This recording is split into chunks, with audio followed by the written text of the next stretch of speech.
കഴിഞ്ഞ വീഡിയോകളിൽ നമ്മൾ ഡിസ്കസ് ചെയ്തുകൊണ്ടിരുന്നത് എന്താണ് ടോക്സിക് റിലേഷൻഷിപ്പ്, ടോക്സിക് ആയ ആളുകളുടെ പ്രത്യേകത എന്താണെന്നൊക്കെയായിരുന്നു. അതുപോലെ തന്നെ ടോക്സിക് റിലേഷൻഷിപ്പിൽ കിടക്കുന്ന ആളുകൾക്ക് എങ്ങനെ പുറത്തു വരാം, അതിനുവേണ്ടി നമുക്ക് തീവ്രമായിട്ടുള്ളൊരു ആഗ്രഹം ഉണ്ടാകുക എന്നുള്ളൊരു കാര്യമാണ് നമ്മൾ കഴിഞ്ഞ വീഡിയോ വരെ പറഞ്ഞു വെച്ചിരുന്നത്. ഇന്ന് നമ്മൾ സംസാരിക്കാൻ പോകുന്ന കാര്യം എന്ന് പറഞ്ഞാൽ ഈ ടോക്സിക് റിലേഷൻഷിപ്പിൽ നിന്ന് പുറത്തു വരാൻ വേണ്ടിയുള്ള ലീഗൽ സപ്പോർട്ടൊക്കെ ലഭ്യമാണ്, അല്ലെങ്കിൽ ഒരു കേസ് ഫയൽ ചെയ്ത് കഴിഞ്ഞാൽ അവരുടെ പ്രശ്നങ്ങൾക്ക് ഒരു പരിധിവരെ പരിഹാരം കണ്ടെത്താം എന്നൊക്കെ അറിയാമെങ്കിൽ പോലും പലപ്പോഴും അവർ ശ്രമിക്കാറില്ല. കാരണം ഈ ടോക്സിക് ആയിട്ടുള്ള ആള് പലപ്പോഴും ഇവരെ ഉപദ്രവിക്കുകയോ മാനസികമായിട്ടോ ശാരീരികമായിട്ടൊക്കെ പീഡനം നടത്തിയ ശേഷം ക്ഷമാപണം നടത്തുകയും വീണ്ടും അവരെ ചേർത്ത് നിർത്താനായിട്ടുള്ള ശ്രമങ്ങൾ നടത്താറുണ്ട്.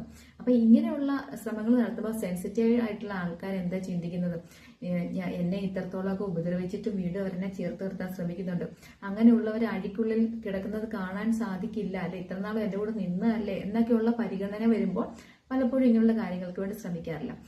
എന്നാൽ മറ്റു ചില സാഹചര്യങ്ങളിൽ ടോക്സിക് ആയ ആളുകൾ ഒരുപക്ഷെ ഇവരെ ഭീഷണിപ്പെടുത്തി ഇങ്ങനെയുള്ള സ്റ്റെപ്പുകൾ എടുക്കാൻ പറ്റാത്ത വിധത്തിലുള്ള രീതിയിലേക്കും, ഇനി മറ്റു ചിലരെ സംബന്ധിച്ച് ഒരുപക്ഷെ ഇവരെ ഒരു ഫ്രീഡവും കൊടുക്കാതെ അടച്ചു കൂട്ടിയിരിക്കുന്ന ഒരു അവസ്ഥയിലേക്കാക്കും. അപ്പൊ ഇങ്ങനെയൊക്കെയുള്ള കാരണങ്ങൾ കൊണ്ടാണ് പലപ്പോഴും ഇവർ ലീഗലി മൂവ് ചെയ്യാത്തത്.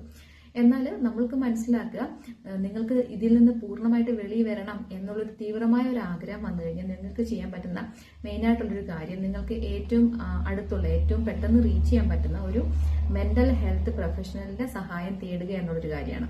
അപ്പോൾ മെന്റൽ ഹെൽത്ത് പ്രൊഫഷണൽ എന്ന് പറയുമ്പോൾ അത് കൗൺസിലേഴ്സ് ആകാം, തെറാപ്പിസ്റ്റുകളാകാം, അതുപോലെ സോഷ്യൽ വർക്കേഴ്സ് ഒക്കെ ആകാം.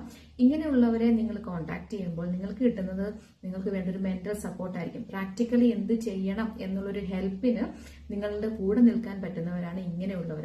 അപ്പൊ ഇതുവരെ നിങ്ങൾക്ക് ഒരു സ്റ്റെപ്പ് എടുക്കാൻ പറ്റുന്നില്ല, പ്രാക്ടിക്കലി മൂവ് ചെയ്യാൻ പറ്റുന്നില്ല, പലരും നിങ്ങളുടെ പ്രശ്നങ്ങൾ കേട്ടിട്ട് ഇനി എന്ത് ചെയ്യണമെന്ന് പറഞ്ഞു തരാൻ അറിയാത്ത അവസ്ഥ നിൽക്കുമ്പോൾ നിങ്ങളൊരു തെറാപ്പിസ്റ്റിന്റെ സഹായം തേടുകയാണെങ്കിൽ നിങ്ങൾക്ക് മുമ്പോട്ട് എങ്ങനെ പോകാം, നിങ്ങളുടെ ഈ ഒരു റിലേഷൻഷിപ്പിന് ഇതിന് മുമ്പോട്ട് പോകാൻ കഴിയുമോ, നിങ്ങൾക്കൊരു ഒരുമിച്ചുള്ള ഒരു കൗൺസിലിംഗ് പോസിബിൾ ആവുമോ, അല്ലെങ്കിൽ ലീഗലി എന്ത് രീതിയിലുള്ള സപ്പോർട്ട് നിങ്ങൾക്ക് കിട്ടും, ഇങ്ങനെയുള്ള കാര്യങ്ങൾക്ക് വേണ്ട ഒരു ഗൈഡൻസ് ഇവർ നൽകുന്നതായിരിക്കും.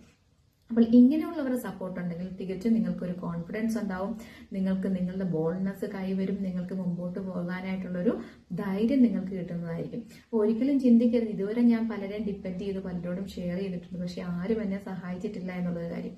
ഒരു പക്ഷെ അവർ നിസ്സഹായരായിരിക്കാം, അവർക്ക് നിങ്ങളോട് പറഞ്ഞു തരാനൊക്കെ കഴിയുള്ളായിരിക്കാം. പക്ഷെ നിങ്ങളെ സഹായിക്കാൻ കഴിയുള്ള ആളുകളുമായിട്ട് നിങ്ങൾ കോൺടാക്ട് ചെയ്യുമ്പോൾ, അല്ലെങ്കിൽ അവരുടെ ഹെൽപ്പോടുകൂടി നിങ്ങൾ വർക്കൗട്ട് ചെയ്ത് മുമ്പോട്ട് പോവുകയാണെങ്കിൽ ഉറപ്പായിട്ടും നിങ്ങളുടെ പ്രശ്നങ്ങൾക്കൊരു പ്രതിവിധി ഉണ്ടാവും എന്നുള്ളൊരു കാര്യം നിങ്ങൾ മറന്നു പോകാതെ ഇരിക്കുക. കാരണം നിങ്ങൾ ഇതോർത്ത് പേടിക്കരുത്, മറ്റുള്ളവർ എന്ത് ചിന്തിക്കും, എല്ലാവരും ഇനി എന്നെ കളിയാക്കുമോ, അല്ലെങ്കിൽ എല്ലാവരും എന്നെ ക്രിട്ടിസൈസ് ചെയ്യുമോ എന്നൊക്കെ ചിന്തിക്കേണ്ട കാര്യമില്ല. കാരണം നിങ്ങളുടെ ജീവിതം നിങ്ങളുടെ